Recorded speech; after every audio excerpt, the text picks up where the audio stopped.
네, 사우스베이 장로교 여러분들 편안하셨습니까? 덥기도 한 그러한 한 주간이었습니다.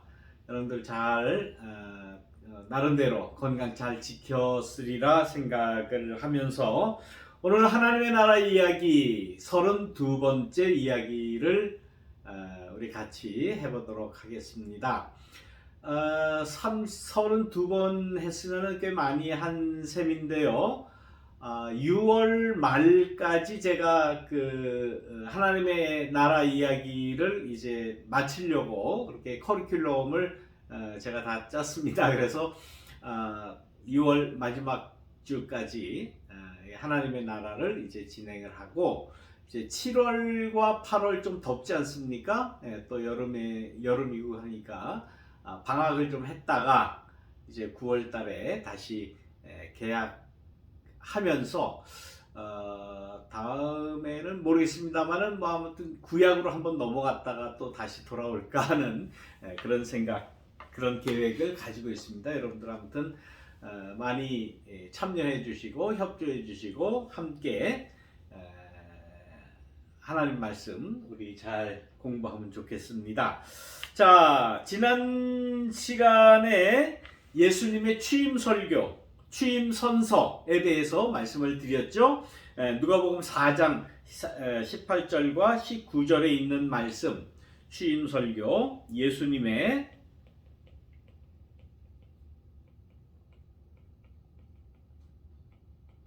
취임 선서라고 해야 아마 더 강력할 것 같습니다. 주의 성령이 내가 임하셨으니 이는 가난한 자에게 복음을 전하게 하시려고 내게 기름을 부으시고 나를 보내사 포로된 자에게 자유를, 눈먼 자에게 다시 보게 함을 전파하며 눌린 자를 자유케 하고 주의 은혜의 해를 전파하게 하려 하심이니라 하였더라.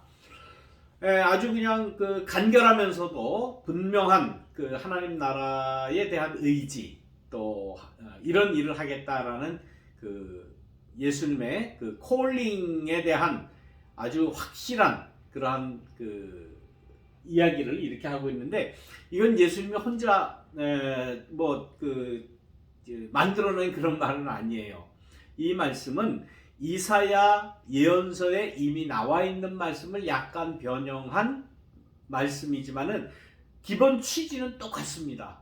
다시 말하면 예수님께서 내가 하나님의 나라를 전파한다, 하나님의 나라를 소개한다, 뭐 하나님의 나라를 만들어가자 이렇게 이야기하시면서도 혼자 독창적으로 뭐 그렇게 하시지는 않았어요. 구약 예언서에 이미 하나님의 뜻이 담겼었거든요. 그 예언자들에게. 그래서 예언서에 담겨져 있는 그 예언서의 말씀을 나의 말씀으로, 나의 소명으로 받아들이는 거예요. 그러니까 이 신앙에 있어서 그 조상 때부터 내려오는 그 신앙, 조상 때부터 내려오는 그러한 그 자기 확신, 이런 게 얼마나 중요한지를 다시 한번 생각할 수 있겠죠. 우리 부모님들이 자녀들에게 주는 그 신앙의 유산이라고 하죠. 신앙, 물려주는 그 신앙, 신념, 믿음, 하나님의 뜻, 하나님의 말씀, 하나님의 나라, 이런 것이 우리가 살아가는 데 있어서 가장 중요한 것을 우리가 알아야 됩니다. 말씀드린 대로 이사야 61장 1절 2절에 있는 말씀을 약간 변형한 말씀이에요. 자, 이사야 61장 1절에서 2절 한번 보겠습니다. 주 여호와의 신이, 하나님의 영이, 뭐 나중에 우리가 다 알겠지만은 성령이라고 해도 뭐 별반 다르지. 성령, 하나님의 영이죠. 주 여호와의 신이, 여호와의 하나님의 영이 내게 임하셨으니 이는 여호와께서 내게 기름을 부으사 가난한 자에게 아름다운 소식을 전하게 하랬습니다. 초성이에요. 초성이 이사야를 통해서 담겨졌던 그 하나님의 뜻도 가난한 자에게 복음이 전해지는 그러한 현실, 이것이 하나님의 나라다, 이것이 하나님의 뜻이다 라고 말씀하시는 것 아닙니까? 가난한 자, 그 다음에 마음이 상한 자, 속상한 자, 그죠? 속이 타서 다 그야말로 다 타서 없어진 정도로 그, 애를 앓는 그런 그 상태 아니겠습니까? 어떤 상태인지 아마 우리의 경험에 비추어서 아마 우리는 생각 아마 다들 할 겁니다. 내가 얼만큼 속상해 받는가, 얼만큼 애달아 받는가라는 것을 아마 각자 다 다를 겁니다. 거기다가 포로된 자, 그 다음에 갇힌 자, 포로된 자에게 자유를, 또 갇힌 자에게 노임을 전파하겠다. 그리고 여호와의 은혜의 해와 우리 하나님의 신원의 날을 전파하여 모든 슬픈 자를 위로하겠다. 자, 여기에서도 어떤 파격적인 그러한 예수님의 파격적이고 편파적인 그러한 모습을 볼 수가 있죠. 이제 예수님이 아니라 하나님의 뜻도 편파적이에요. 가난한 자 우선이에요. 어쩔 수 없습니다. 이거는 이사야 예언서도 그렇고 이 말씀을 빌어서 자신의 출정하는 그 출정 선언 이것으로 삼았던 예수님도 역시 마찬가지고, 나는 가난한 사람을 위해서 복음을 전하고 가난한 사람에게 먼저 아름다운 소식을 전하고 마음 상한 사람, 포로된 자, 또 갇힌 자, 이런 사람들에게 하나님의 은혜의 해와 신원의 날을 선포하는 것이 하나님의 뜻이고 예수님의 소명의 가장 핵심적인 그런 내용이다라는 거예요. 편파적이에요. 어쩔 수 없습니다. 편파적이에요. 이거를 사회과학을 한 사람들은 예수님의 뭐 당파성 이렇게도 이야기를 해요. 조금 좀 과한 말이기도 한데, 당파성, 편파성, 파격, 이 파자가 많이 들어간 당파, 파격, 편파, 이렇게. 그래도 어쩔 수 없습니다. 근데 이거를 애써 지우려고 그러죠. 애써 생각하지 않으려고 그러고 이야기하지 않으려고 해도 어쩔 수 없다. 말씀 쓰여져 있는 그대로 믿는 것이 보수신앙이에요.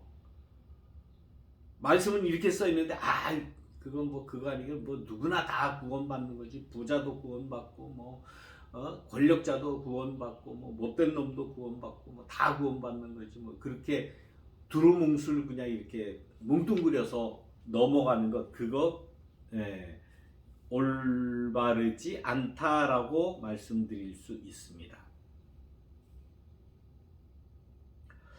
자, 거기에 보면 이사야 61절에 이제 계속되는 말씀입니다. 무릇 시온에서 슬퍼하는 자에게 화관을 씌워주며, 슬퍼하는 자에게 화관을 씌워줍니다. 제 대신에 희락의 기름으로 슬픔을 대신하며. 이게 무슨 말입니까? 이스라엘 사람들 가운데는 정말 고통스러운 그러한 일을 당했을 때에 느끼는 고통과 울분과 아무튼 참을 수 없는 것을 어떻게 표현을 했는가 하면은 재를 자기가 뒤집어 쓰는 거예요. 재 뭡니까? 나무 다 이렇게 태우면 재가 생기잖아요. 그 재를 그냥 뒤집어 쓰는 거예요. 나는 재와 같다라는 거죠. 내 슬픔과 고통을 그렇게 표현을 하는 거죠. 그렇게 표현할 수밖에 없는 사람들에게 재 대신에 희락의 기쁨의 기름으로 슬픔을 대신하게 하겠다. 이런 현실이 벌어진다면 그야말로 그런 현실이 벌어지는 것이 하나님의 나라다. 그 다음에 찬송의 옷으로 근신음을 대신하고, 찬송이 터져나옵니다. 찬송은 언제 터집니까? 기쁠 때 터지잖아요. 기쁠 때 흥얼거리게 되고 기쁠 때 노래하게 되고 찬양하게 되지 않습니까? 늘 한숨만 쉬고 어떻게 살까 늘 한숨만 쉬는 그 대신에 찬송이 그 입에서 터져나오는 그 현실, 그것이 바로 하나님의 나라다라고 말씀을 하시는 겁니다. 자, 이러한 이 하나님 나라의 이 내용은 단적으로 해방 운동이에요. 어딘가 억압에서 해방되고, 눌림에서 노임을 당하고, 갇힘에서 풀어져서 해방을 맞이한다. 이러한 그러한 그 개념이 이러한 해방이라고 하는 현실이 어디에서 또 왔느냐? 그냥 뭐 하루아침에 그냥 뚝딱 떨어진 것이 아니라 레위기 25장에 있는 말씀에서 오는 거예요. 레위기 25장에 이 주의 은혜의 해, 주의 신원의 날 이러한 그 말이 나오는데 레위기 25장에는 무엇이 나오는가? 희년이라는 이스라엘의 고대 이스라엘의 독특한 법에서 나옵니다. 희년 여러분도 아마 대부분 다 아실 거예요. 자, 일주일의 마지막 쉬는 날이 뭡니까? 안식일 있죠. 안식일. 자, 그래서 이게 7일이 지나가는 거죠. 물론 지금은 안식일을 지키지 않고 안식 후 첫날 예수님이 부활하신 날을 우리는 주일날, 주님의 날로 이제 지키고 있는데 그 주님의 부활을 기념을 하기는 하지만은 그 안에는 안식일이라는 개념도 들어가 있는 거예요. 그래서 주일날 우리가 쉬어야 돼요. 쉬고 또 자기가 할 수 있는, 자기가 하고 싶은 또 자기를 성장시키는 그러한 일들을 좀 해야지. 일주일 내내 노동에만 시달린다고 하면은 사람이 살 수가 없어요. 지금 요즘에 한국의 택배 노동자들 내일이죠. 토요일 날 뭐 한 5천 명이 서울에 모여서 이제 뭐 시위를 한다고 그래요. 우리 더 이상 죽을 수 없다. 요즘 택배 노동자들이 얼마나 노동 강도가 심한지 아십니까?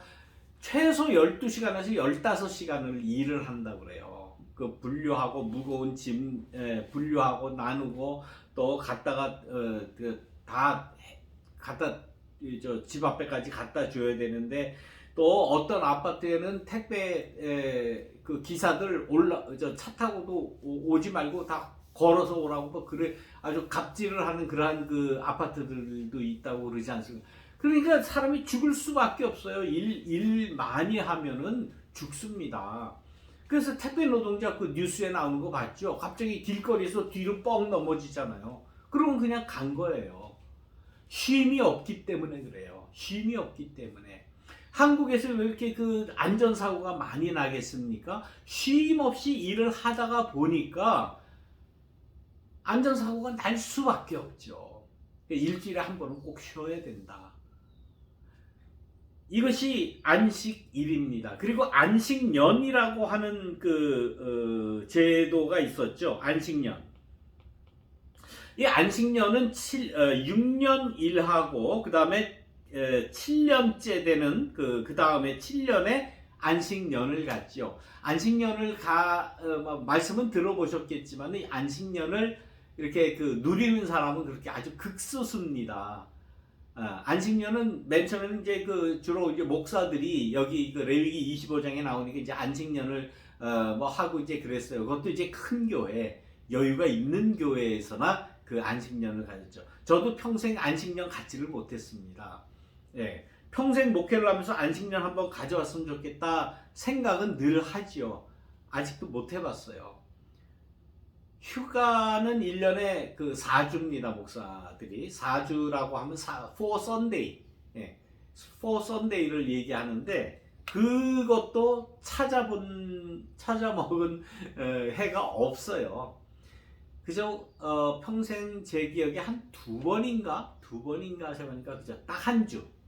한 주 그냥, 쉬는, 그런 걸 했는데, 물론, 한국 이민 교회의 교우들도 정말 이런 안식일, 안식년 이런 거 못 찾아 먹잖아요. 그러면서 그냥 일하고, 그러다가 이렇게 사고가 나는 거예요. 인명사고도 나고. 목사도 역시 마찬가지입니다. 저도 평생 이렇게 해보고, 안식년 같은 거 꿈에도 꾸지 못하고, 휴가도 그저 겨우 한 주 그저 하는 둥 마는 둥 어떤 때는 그냥 주일은 다 저기 하고 그냥 주중에 그저 한 2박 3일, 3박 4일 뭐 요렇게 이렇게 하다 보니까 번아웃 돼 가지고요. 사람이 완전히 번아웃 되더라고요. 그 목회를 도저히 못할 지경에까지 이 사람이 되더라고요. 쉬어야 돼요. 하나님의 나라는 하나님의 나라의 특징 중에 하나는 뭡니까? 쉼입니다. 안식이에요. 안식일을 지키거든, 안식년을 지키든 뭐를 하든 간에 안식해야 돼요.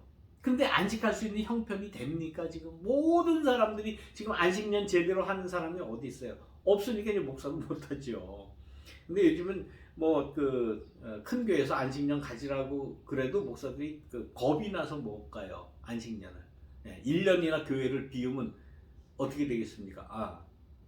갔다가 오면은 목사님 이제 그만하십시오. 이제 나가 주십시오. 우리 다른 다른 목사님하고 같이 하랍니다. 그런 경우가 비일비재해요. 그래서 무서워서도 못 갑니다. 시간이 없어서도 못 가고 무서워서도 겁나서도 자리 뺏길까봐 겁나서도 못하는 게 인간의 현실이다. 그러나 하나님의 나라는 그렇지 않다. 이렇게 안식년이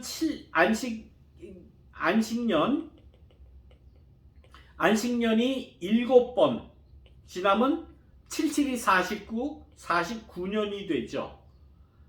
요 지난 그 다음에 50년째 되는 고해가 희년이라고 해요. 그래서 이 희년은 모든 것을 원상태로 돌려놓는다라는 그런 개념이에요. 그래서 어느 한 사람이 50년 이상 땅을 차지할 수 없고, 또 어느 노예가 50년 이상 노예 생활을 하지 못하게 만들어 놓은 그러한 희년 제도인데, 사실 이 희년 제도라는 것도 그 당시 이스라엘 사회에서도 지켜지지 못했었어요. 이게 지켜지겠습니까? 그리고 50년 동안 노예 생활을 하다가 51년째 되는 날, 야 이제 너 해방받았으니까 자유인으로 살아라 그러면 그 사람이 살겠습니까? 그러나 아무튼 다시 원상복귀한다. 어떤 사람이 다른 사람을 그렇게 오랫동안 이렇게 지배하지 못한다, 땅을 소유하지 못한다라는 그런 기본적인 그런 개념은 그 안에 들어 있다라는 겁니다. 이러한 안식일, 안식년, 희년, 이 개념이, 이 생각이 예수님에게 다다라서 예수님은 거기에서 하나님의 나라의 현실을 지금 이야기하는 겁니다. 펜이 떨어졌어요. 자, 그래서 이 하나님의 나라는 어떤 고상한, 또 어떤 아주 수준 높은 이런 학문적인 그런 개념이 아니라 쉼이다. 쉬어야 된다는 거예요. 그럴 제도와 그런 사회를 만드는데 우리가 다 헌신해야 된다라는 그러한 말입니다. 레위기 25장에 그러한 내용이 이제 쭉 있습니다. 희년에 대한, 또 희년에 아무 농사도 짓지 않고 희년에 또 노예에서 다 풀려나서 자기 가정에게로 돌아가고 이제 그러한 내용이 있습니다. 지금 시간이 많이 지났기 때문에 다 이것을 보지를 못합니다. 그래서 이 마가의 하나님 나라를 레위기 25장에 나오는 이 희년과 등치시켰다, 이퀄라이즈 했다는 게. 그래서 예수님께서 말씀하시는 하나님의 나라는 어디 개념 안에, 어떤 논리 안에, 어떤 학문적인 그러한 세계 안에 갇혀져 있는 게 아니라, 가난한 사람이 기쁜 소식 듣고, 가난한 사람이 복음을 전해 듣고, 갇힌 사람이 풀려나고 해방받고 자유케 하는 그러한 모습이 바로 하나님의 나라다라는 말씀이에요. 우리가 이 하나님의 나라를 만들어 가는 데 있어서 우리 스스로 노동에 매이면 안 되겠지요. 우리가 노동에서 쉼을 얻고 해방을 얻을 수 있는 길이 뭔가라는 것을 우리가 찾아야 됩니다. 특히 이 미국에 와 있는 우리 한인들 가운데는 워커홀릭이 너무 많죠. 예, 저도 조금 그 워커홀릭 비슷한 면이 조금은 있는 것 같아요. 예, 그냥 가만히 있으면 뭔가 뭐 불안해요. 뭔가 해야 돼요. 뭔가 자꾸 막 이런, 예, 그래서 뭐 장난도 많이 하고 그러는데 아무튼 쉬어야 된다. 예, 그 현실이 하나님의 나라의 현실이다라는 그런 말씀을 오늘 드리겠습니다. 자, 여러분들 다음 주에 만날 때까지 여러분들 평안히 건강히 계시기를 또 쉬시기를 부탁을 드리면서 여러분들 안녕.